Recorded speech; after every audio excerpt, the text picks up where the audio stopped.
भो योगो अपि ज्ञान हिनस्तु नोक्षमो मोक्ष कर्मणि तस्माय ज्ञानम जो योगम मुमुक्षु दृढ़ व्यसेते, कि योग के बिना ज्ञान नहीं और ज्ञान के बिना योग नहीं होगा।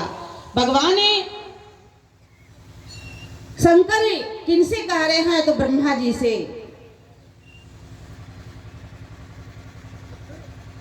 भगवान श्री कृष्ण भी कहते हैं धर्मते वीरति योगते ज्ञाना, ज्ञान मोक्ष प्रद वेद वखाना। धर्म ऐसा हो कि उसे विरक्ति हो, वैराग्य हो। ऐसा धर्म ना हो कि हम लोग संसार में फंस जाए। और योग से जो ज्ञान होता है वह ज्ञान, उस ज्ञान से ही जीव को मोक्ष की प्राप्ति होती है। योग के माध्यम से, ध्यान के माध्यम से जो ज्ञान होता है, उस ज्ञान से जीव को दुखों से छूटने का अवसर मिलता है। भगवान शंकर के विषय में पूज्यपाद महर्षि संत परमहंस जी महाराज कह रहे थे कि पिता को 3 आंख और पुत्र को 2 ही आंख, तब शिव तीसरा नयन उघारा, चितवत काम भयउ जरी छारा। जब तीसरा नेत्र खुल जाता है साधक का, वहां वासनाओं की समाप्ति हो जाती है। जब से अनहद घोर सुनी, जब से अनहद घोर सुनी,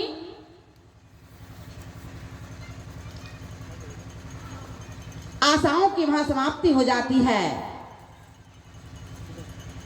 शिव नगरी में आशा न बधु, पूज्यपाद महर्षि संत परमहंस जी महाराज कह रहे थे, शिव नगरी में आशा न बधु, अलख अगम पारी। भगवान शिव ने कैसी तपस्या की, उन्होंने ध्यान किया। 87,000 वर्ष तक बैठे रहे एक आसन से। हम लोग 87 घंटा 87 मिनट भी नहीं बैठ पाते हैं, सोचने की बात है। अभी यहाँ पर पंडाल सजाया गया है, तब तो हम लोग बैठे हुए हैं। ईश्वर ने भी हम लोगों को यह शरीर बनाया है। अगर इस शरीर से हम परमार्थ का काम नहीं करेंगे तो हम लोगों को सोचना पड़ेगा।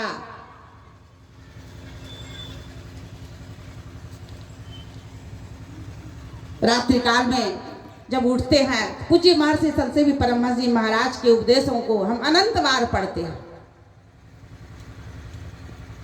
उस दिन जयंती समारोह के 2 दिन पहले हम बड़े भाई से बात कर रहे थे कि पूज्य गुरुदेव का उपदेश पढ़ते हैं रात्रि काल में, तो पता चलता है कि साक्षात ईश्वर अवतार थे पूज्यपाद महर्षि संत परमहंस जी महाराज। कहा इसमें कोई शंका की बात नहीं है। आप लोगों को पता होगा, मेरा ससुराल गंगा कोसी के पार में। अब तो गंगा कोसी नहीं, पुल बन गया। अब तो 2 बार आएंगे जाएंगे, बड़ी कठिनाइयां होती थी आने जाने में। 2 दिन में कुप्पा घाट आना पड़ता था। बच्चे लोग छोटे छोटे थे।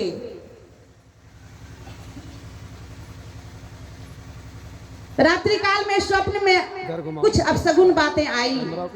जब सुबह हुआ तो मेरे साथ बीतना ही प्रारंभ हो गया।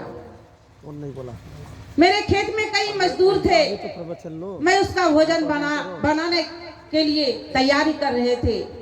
मैंने सोचा कि अब पूज्य गुरुदेव का दर्शनार्थ के लिए मैं कुप्पा घाट जाऊंगी। चालू किया, मैं किसी से कुछ नहीं बोला, मेरी तैयारी भी नहीं थी। रात्रि काल से ही चिंतन था।